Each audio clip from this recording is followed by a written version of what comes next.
Hello, and welcome back to another episode of the Art of Radiating Love podcast. So, as for today, we're gonna talk about the 7 types of rest. Now, as for this topic, I have been thinking about it. I even wrote about it on my blog. So, I figured if I make a podcast episode about it, I could talk in length about the subject at hand. So yeah, that's what I'm gonna do for today. Now, before that, life update. So I recently came back from a city trip with my parents. It has been a wonderful 4 days. Well, technically it's 5 if you count the return day, but wait, is it 5 or 6? I think it was 6 if you include the go and the back on the flight dates. But yeah, anyway, let's just make that as like a 5-day trip. Yeah, so well, technically it's a 5-day 4-night thing. Is it? Honestly, I don't remember. But anyway, I came back from the trip with my parents. Well, yeah, we actually had to go there to do something, get something done, and that's what we did. So for the rest of the trip, we just enjoyed and took in what the city has to offer, and it has been a wonderful trip. Now, other than that, recently I have been catching up with my friends. Now, recently I have been fearlessly setting boundaries with everyone. Now, because my energy matters and what I put my attention into matters. So, there was a day where I woke up, it was within this week, I woke up sometime this week and felt like I needed to set boundaries. I'm not sure, is it because 2025 is fast approaching and I figured, might as well just reduce the friction. This is a concept from Atomic Habits where if you wanted to start a habit, you should do something that makes the habit not so hard to continue or not so hard to start. Let's say, for example, if your goal is to go running every morning next year, so what you should do right now to make that goal way easier is start looking for running shoes that you can buy. Maybe look for a cute workout set.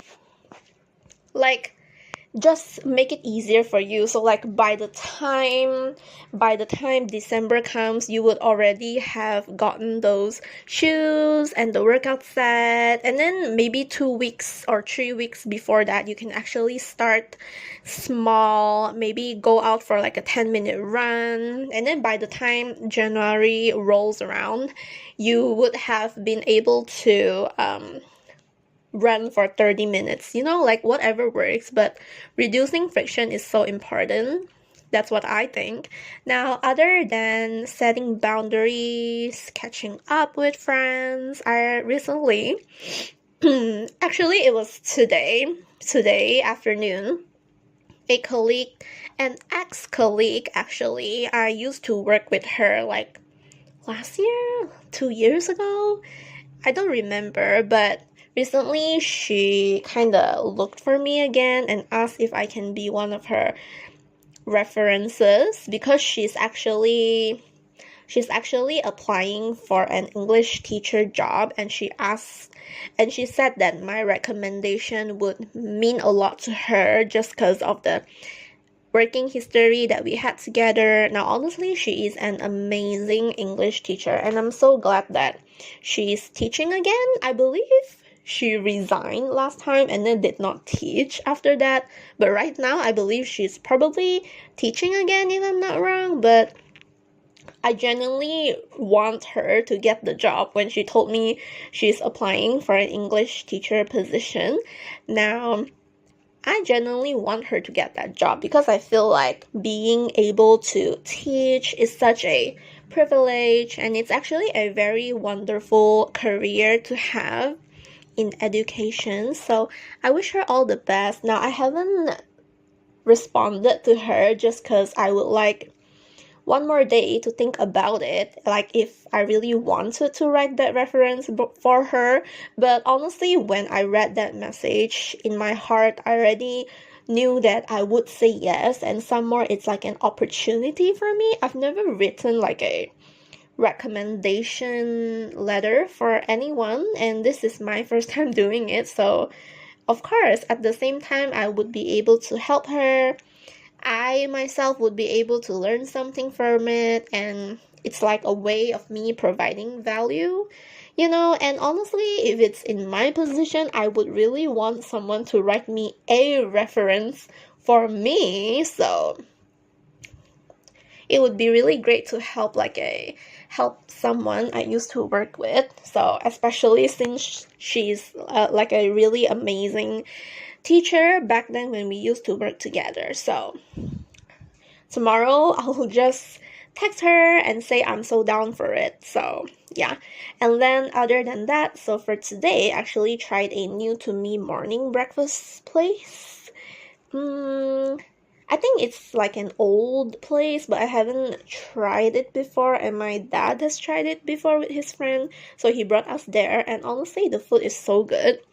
And then this morning I saw a lot of young men in groups. Now, I think it's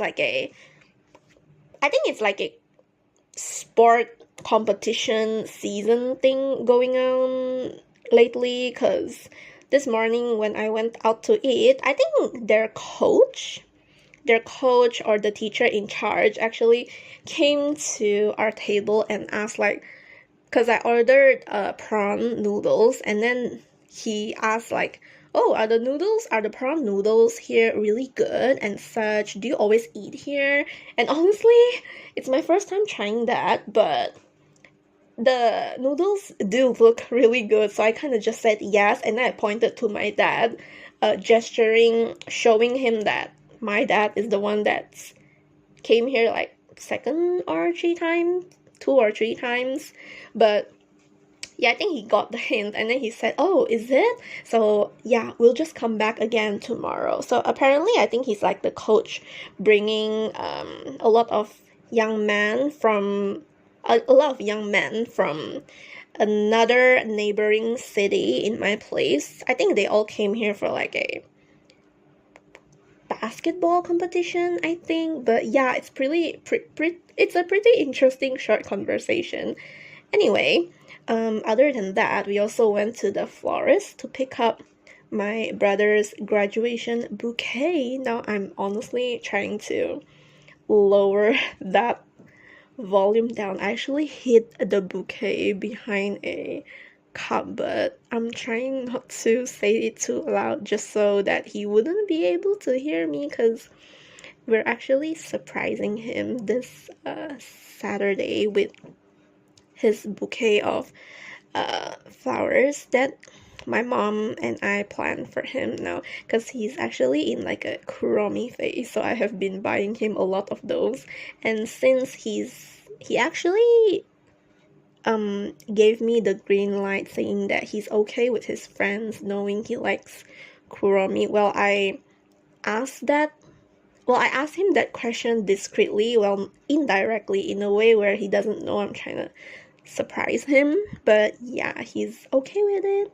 So yeah, and oh my gosh, the bouquet is so beautiful. It's not too big, not too small, but not too small, and I figured, like, I did not want to do the bear graduation thing normally, because bears are very, very common in graduation bouquets, and we wanted to get him a kuromi just because he's in that phase right now. And back in my graduation, my parents did not buy me a bouquet, but I felt like if I were in his shoes, I would like my family to like show up in that way for me. And honestly, it's just something that I wanted to do for him. So hopefully he likes the bouquet. It's like a combination of red, blue, and purple flowers. So yeah, I really love the bouquet. Anyway, hey, yeah, so other than that, it has been raining non-stop lately, and I have been sneezing a lot lately too. Now, I'm kind of very familiar of my sneezing patterns, like what triggers me to sneeze, what triggers like a temporary runny nose, and it's not a great feeling to have. So trying to avoid those. Like I can't wake up with air conditioning, so I would tell my mom to, can you help me to turn off the aircon before I wake up, just because she wakes up really early and she's fine with doing that. So yeah, and I can't like sneeze or eat spicy food, otherwise my I will get like runny nose temporarily temporarily, and it's not fun. Anyway, that's what I have recently discovered about myself. I mean, self-aware, right? Getting to know yourself better. um yeah, so it has been raining nonstop. Now I'm loving the cold weather, but I don't know, I have like a love-hate relationship with it, just because it makes me sneeze a lot, and I hate having to be in a situation where I have runny nose. It's not fun at all. Other than that, I have been really preparing for the new year lately. Now I have been spending October and November just preparing for my goals and my plans, what I'm gonna do the new year. Yeah, very exciting things coming and very big goals coming. And I have already made my vision board as well, and I'm really loving it. Like every morning I look at it, I'm like, yes, this time next year I would have already achieved all my goals. Other than that, I have been working harder than ever for all the work that I do. Now, honestly, I feel like the time is becoming very limited just because I have been out very often. And then there's like so much to do and such, and then the school stuff, so now I don't have like that much time to focus on everything. So I do try to show up even with like the limited time I have, but it's the thought that counts. It's the fact that you show up regardless of the limited time that you have, even if it's just like showing up for that task for 30 minutes, 15 minutes, 10 minutes, it's better than not showing up at all. So even those 10 minutes matter.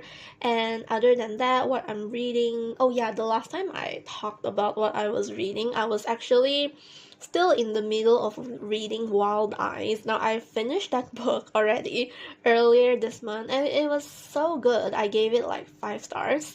Other than that, I started another small town romance just because I haven't been reading a lot of romantic fiction, and I really wanted to get back on that, so that's what I did. Now I read Fragile Sanctuary and I really like it. I wouldn't say it's a favorite. I gave it like 4.25 stars. 4 point a half and a half, that's what it means. But overall, it's a really good book. Other than that, I am rereading 101 Essays That Change the Way You Think just because I bought the physical copy during my city trip with my parents. So that's exciting. Now, what I'm doing right now is, honestly, I have reread that book a couple of times. I just pick out the essays that resonate with me at that moment in time when I pick up that book. That's what I'm also doing right now. Like, I would dedicate an hour to read, before bed every day. Then I would spend maybe 15 or 30 minutes on 101 essays. I would pick up like 3 essays to read that really resonates me at that moment in time. And I feel like I have been able to really retain the information from there. So yeah, that's what I did. Even tonight later before I sleep, I'm planning to pick up maybe another 2 or 3 essays, but today is my off day. Normally, I would opt for like a movie or a TV show. I'm actually thinking of watching Gilmore Girls. I'm in season 2 right now. I'm just taking all the time I'm needing, no rush. I'm not binging it. I'm just gonna watch it when I want to. It's nice to be able to do that. And other than that, oh yeah, I have recently finished the K-drama True Beauty. Now, I actually started it way back, but I did not finish the episodes just because I got bored halfway. And then I'm not sure what happened to me the moment I came back from the city. When I came back to town, I really wanted to watch like K-drama. I think I missed I don't know, I missed the adrenaline that comes with it. You know, like when you watch, no, I wouldn't say it's adrenaline. It's more like the suspense feeling, like you keep wanting to know what happens. Now, I don't really feel like this with books, I feel like. I'm not sure. I mean, I used to feel like that, but now I don't. I'm really patient with books right now. But as for TV shows, it's terrible, okay? Just because the moment I start a TV show that is so good, I will have to, I keep having the urge to like binge it and then watch, like finish watching it. Like if I don't finish watching it, I wouldn't be able to focus on anything I have to do the next day or that same day. So this happened to me actually. This is the reason why I actually experienced like 2 days worth of slumps, and it's a terrible feeling to have. Now, I understand myself really well, and yeah, so I'm trying to avoid that at all costs. So I think I'm just gonna go with a movie tonight. I heard Wicked came out, and me and my friend actually talked about it through text, and she really liked it. And then she said that it's actually like a part 1, which is really terrible because it just means that there's gonna be a cliffhanger. Now, I don't know how to feel about cliffhangers. Sometimes cliffhangers are great, but sometimes they are really terrible as well. But I mean, if it's really good, then that's great. It just means that you get to look forward to something great next year. I heard the part 2 is coming out next year. But I think I'm kind of excited to see how Ariana Grande would do, just because I remember the days when she used to act for Sam and Cat. Now, I was a teen, I believe, at that time. I'm not sure, but I was very young at that time, and I really liked her from Sam and Cat, and the fact that she's acting in Wicked right now, I'm really excited to watch that. So other than that, I have been reading We Should All Be Millionaires. I heard this is a book that women that are doing a lot of things and doing everything should read. And this book is just so good. It's actually recommended by Tam Kaur. She's like one of my favorite people to look up to. And also, I'm rereading her book, Buy Yourself the Damn Flowers. It's such a good self-love book, like the kind of self-love book that you don't get to read just anywhere, okay? And then, because I have finished Fragile Sanctuary, I started reading 1,000 Broken Pieces. And because before this, I think many years ago, the first book, well, it's actually a standalone. You can just read it separately, okay? But when I read the first book, 1,000 Boy Kisses, I remembered crying like a baby at that time, okay? Just because it's so good and it's so emotional. And then even reading this book, like 1,000 Broken Pieces, the beginning is so good. Like, it's so good. It's so good. It's not even like halfway. Like, I just started reading the first few pages, and it has already given me such good impression of that book, and I just love it so much. I think I'm like 16% in, and I can't wait to lie down on my bed and read it on my Kindle tonight. Now, the thing about Kindles is that you can lie down while reading, and it's the best feeling ever. You don't have to like keep sitting, like it's unlike, you know, physical books. You have to sit to be able to read it, but for Kindles, you can just lie down and then like put it beside you on your pillow and you can just read it. So it's amazing. Anyway,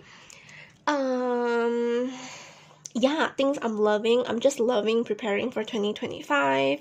I'm loving quality content. Now I used to be like the quantity over quality girl, but right now I'm all about quality. I no longer care about the quantity anymore. Like, yes, 2025 is gonna be quality over quantity year, okay? And then I'm loving reading romantic fiction again. It's amazing. I'm also loving The Rain, despite how it's giving me like the sneezing fever, you know? So despite that, I still love The Rain. I just love cold weathers. Anyway, I'm also grateful for my girl palace, right? My friends, and I'm also grateful for 2025 coming soon and my goals and dreams. So yeah, I felt like I spent like 20 minutes just talking about my life updates and everything I love, but this is like this is one of the segments that I really love and enjoy talking about, you know? So I feel like I'm the kind of person who is really excited talking about everything that's going on in my life, but then I'm also that kind of person that doesn't like sharing like what I'm doing. Like I'm such a private person. Like people don't know what's going on in my life. Like not even my closest friends. There are things that I don't dare to tell them just cuz it makes it even more real. Like let's say for example, if I say something and I ended up not doing it, it's like a really terrible feeling to have, and then it would be really embarrassing not to present results. So this is also something that I told my friend, and she does agree. So she told me that yeah, I agree too. So I also have things going on in my life right now, some big changes, but I'll tell you guys by then. And then I told her I totally understand that, just because that's how I think about it as well. So yeah, that's about it. So yeah, let's just go into the podcast topic. So I'm just gonna talk about the 7 types of rest, what are each of the rests, and some of the examples that you can do to incorporate each rest. Now before I start, let me just tell you what are the 7 types of rest. So we're gonna talk about the physical rest, the mental rest, the emotional rest, the sensory rest, the creative rest. Now honestly, this is my favorite type of rest, creative rest, like yes, and then social rest and also spiritual rest. So we'll just start off with physical rest. Now just because you know your body works so hard for you every single day, carrying you through everything you need to do and such, and physical rest is just all about giving your body the time and care it needs to recover and rejuvenate. So what is physical rest, right? So physical rest it can be passive, it can be active. Now let's talk about both of them.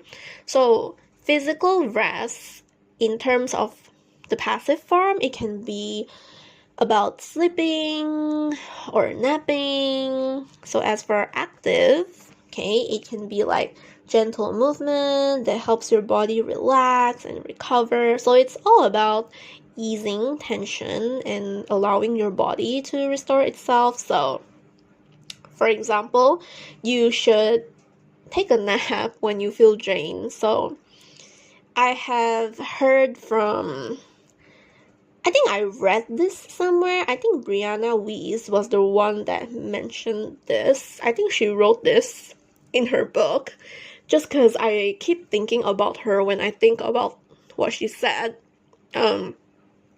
So she said something along the lines of, if you're tired, you should take a nap.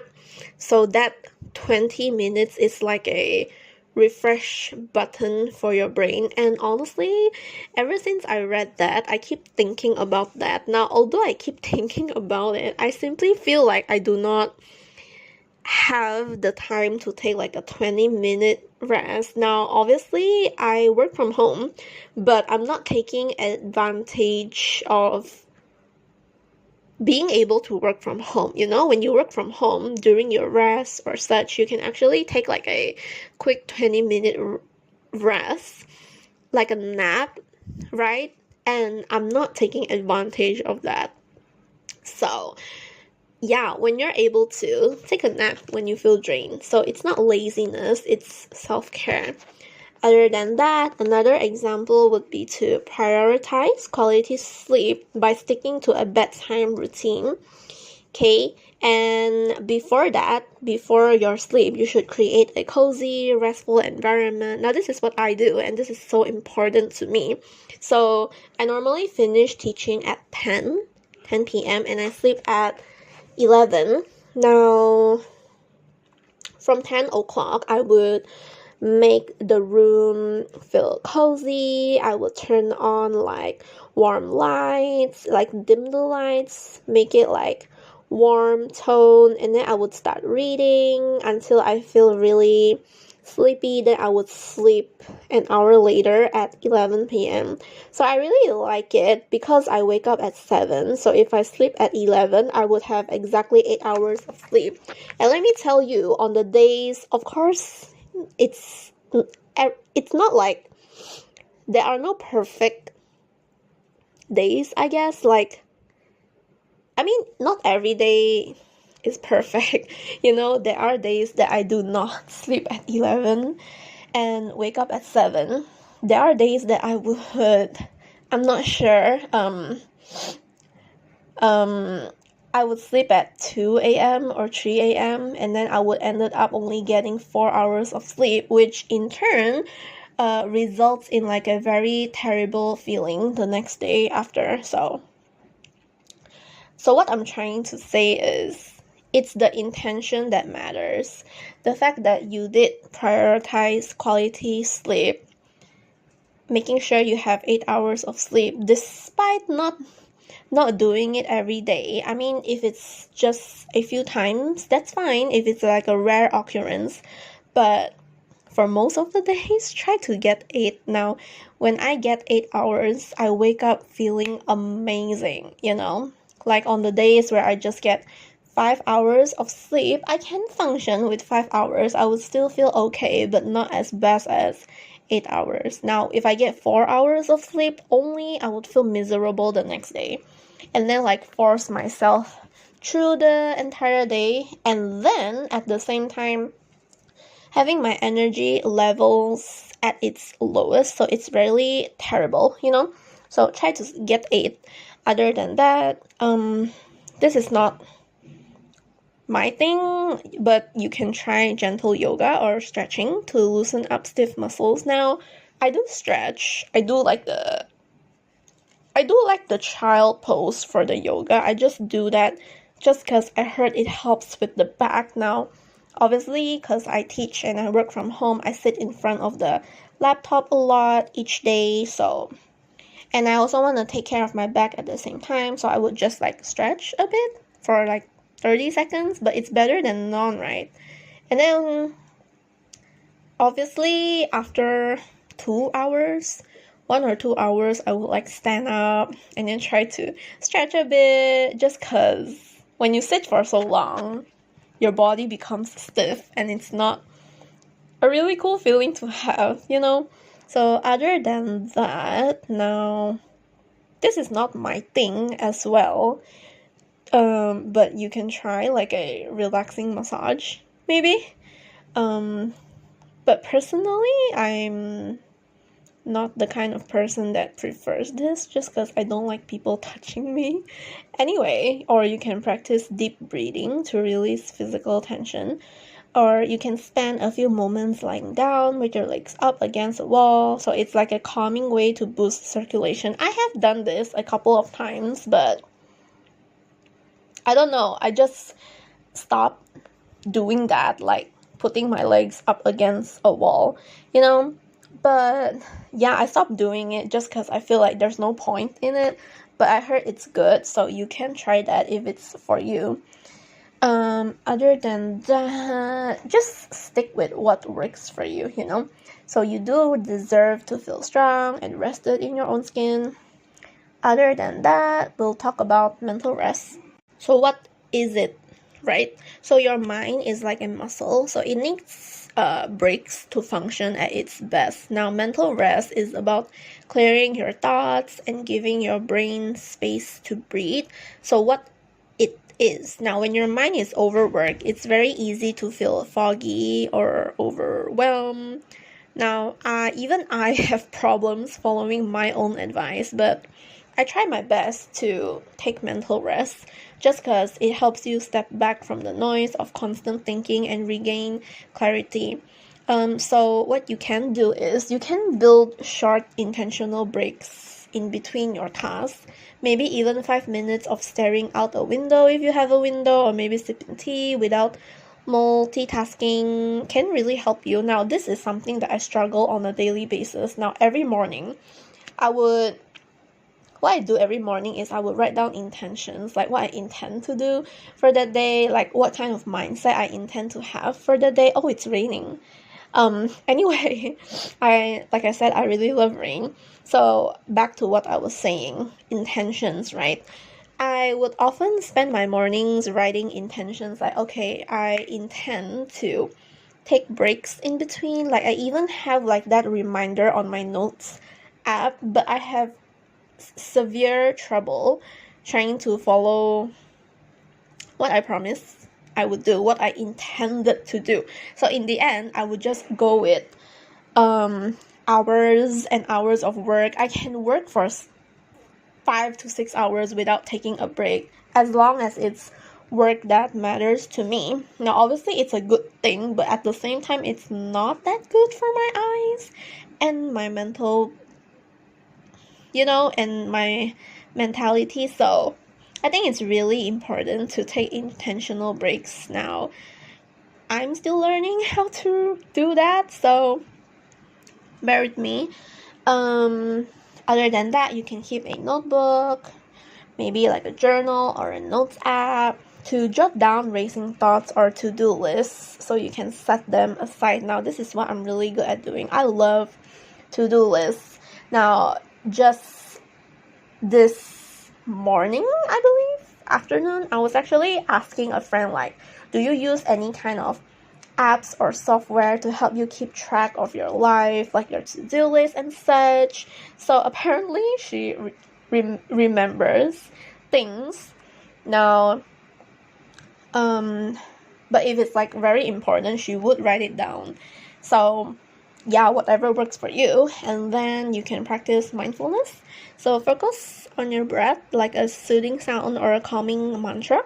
You can unwind with a puzzle or a coloring book. Now, my current boss, he actually bought me like a coloring book because he said that it's like a form of meditation where you can calm your brain down, because when you are coloring, right, you're not really thinking about anything. It quiets the head, and I do agree with him. So I actually colored a few pages. I did finish coloring a lot of the pages as well, and I haven't been doing it lately just because I'm